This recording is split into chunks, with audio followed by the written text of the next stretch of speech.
Hello દોસ્તો, welcome to my channel tasty bite underscore Gujarati. તો આજે આપણે વલસાડનું ફેમસ એવું ઉબાડિયું બનાવીશું. જનરલી આ માટલામાં બનતું હોય છે, પણ બધી જગ્યાએ માટલામાં બનાવવું શક્ય ના હોય. તો આજે આપણે કુકરમાં કઈ રીતે બનાવે એની રીત જાણીશું. તો શરૂ કરીએ ઉબાડિયું. તો સૌપ્રથમ એના માટે આપણે ચટણી બનાવવા માટે સૌપ્રથમ છોલેલા ચણા, લસણની કળીઓ, કઢી પત્તા, મરચાં, આદુ, લીલી હળદર, આંબા હળદર અને કોથમીર ધાણો લઈ લઈશું. હવે બધી જ વસ્તુઓને આપણે સમારી લઈશું. તો મિક્સર ગ્રાઇન્ડરમાં સૌપ્રથમ ધાણો લઈ લઈશું અને બાકીની વસ્તુઓ નાખીને આપણે સૂકા મસાલા એડ કરીશું. તો સૌપ્રથમ અહીંયા આપણે નમક, મીઠું એડ કરીશું, આખું જીરું અને પાણી નાખીને મિક્સર ગ્રાઇન્ડરમાં ક્રશ કરી લઈશું. તો આ બરાબર પીસાઈ ગયું છે. તો આપણે આ ચટણીનો રીંગણ, બટાકા એના ભરવામાં ઉપયોગ કરવાનો છે. તો બીજી આદુ, લસણ, મરચાંની પેસ્ટ અને આ ચટણી લઈ એમાં મીઠું, લાલ મરચું અને ગરમ મસાલો નાખીને મિક્સ કરી લઈશું. હવે આપણે કંદ લઈ લઈશું, શક્કરિયા લઈ લઈશું, બટાકા અને રીંગણ, આ બધી વસ્તુઓને ધોઈ લઈશું. અહીં આપણે પાપડી પણ લઈ લીધી છે, એને ધોઈને કોરી કરી લીધી છે.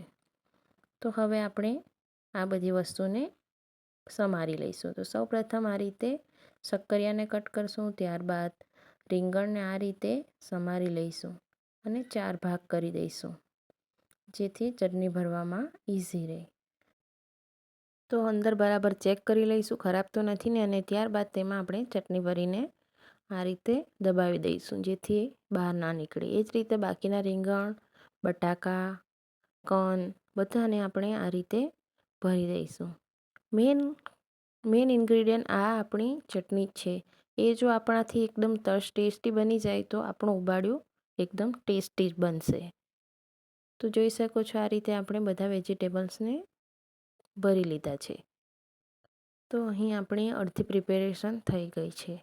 હવે આપણે એક મોટા વાસણમાં કોરી કરેલી પાપડી લઈ લઈશું અને એમાં મીઠું, લાલ મરચું, હળદર, ગરમ મસાલો, અજમો, આખો અજમો લેવાનો છે અને આદુ, લસણ, મરચાંની પેસ્ટ અને તેલ નાખીને આ રીતે મસળવાનું છે, જેથી મસાલો પાપડીના અંદર સુધી એકદમ બાફે ત્યારે જતો રહે અને આપણું ઉબાડિયું એકદમ ટેસ્ટી બને.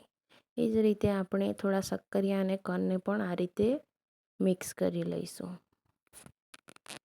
આ મસળવાનો હેતુ એ જ છે કે મસાલા બરાબર અંદર સુધી શોષાઈ શકે અને ટેસ્ટી બને.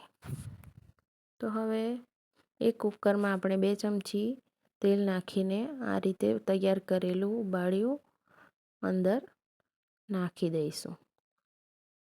થોડું 5 થી 7 મિનિટ સુધી થોડીવાર આમ જ ખુલ્લું થવા દઈશું અને વાસણમાં જે મસાલો હતો એમાં અડધી કપ જેટલું પાણી નાખીને એને કુકરમાં નાખીને 2 સીટી સુધી થવા દઈશું.